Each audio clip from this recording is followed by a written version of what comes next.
आप हर रोज चांद का एक ही नज़ारा देखते होंगे। ऐसा इसलिए होता है क्योंकि हमारे स्फेरिकल चांद का एक ही पहलू अर्थ से दिखाई पड़ता है। गानों में तो आपने कई बार सुना होगा कि चांद के पार चलो, लेकिन असल में चांद के पार यानी दूसरी साइड क्या है, ये हम कभी नहीं जानते थे। लेकिन फिर 1959 में यानी 1959 में सोवियत संघ के लूना 3 ने चांद की परिक्रमा की और इसकी दूसरी ओर की तस्वीरें धरतीवासियों के साथ साझा की। ऐसा पहली बार हुआ था जब हम चांद के दूसरे पहलू यानी फार साइड को देख पाए। चलिए जानते हैं कि चांद के फार साइड क्या है। हाय दोस्तों, मैं हूं अनुज विहान और आप देख रहे हैं साई पाई विहान। तो चलिए आगे बढ़ते हैं। What is the far side of the moon? चांद का फार साइड, जो कि कभी कभी डार्क साइड के नाम से भी जाना जाता है, ये एक ऐसा हेमिस्फेयर है जो पृथ्वी से दूसरी ओर मुखड़ा किए हुए है। चंद्रमा की दोनों साइड 2 हफ्ते की धूप और 2 हफ्ते की रात को अनुभव करते हैं। कहा जाता है कि इस फार साइड का केवल 18% भाग ही हमें कभी कभी देख पाते हैं और इसका 82% भाग हमेशा पृथ्वी से छिपा रहता है।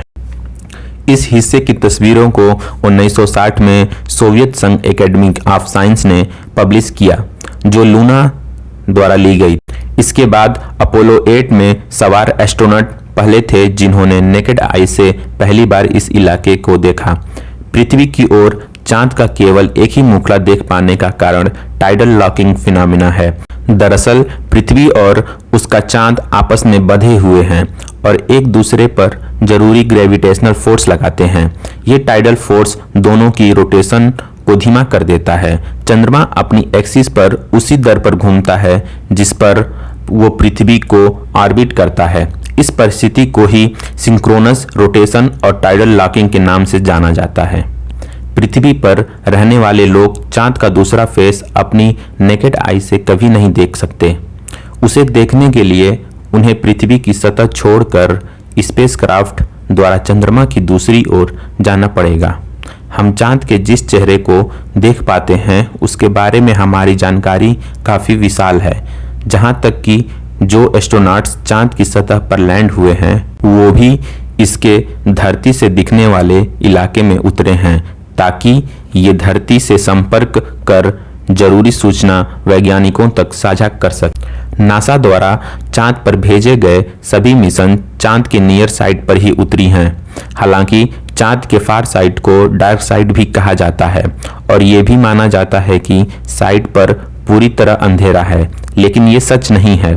उस साइड भी सूरज निकलता है, नियर साइड की तरह ही। ये साइड दिन और रात दोनों का ही अनुभव करते हैं। जब कभी हम धरती से चांद के एक हिस्से में रोशनी देखते हैं तो इसे हाफ मून मान बैठते हैं।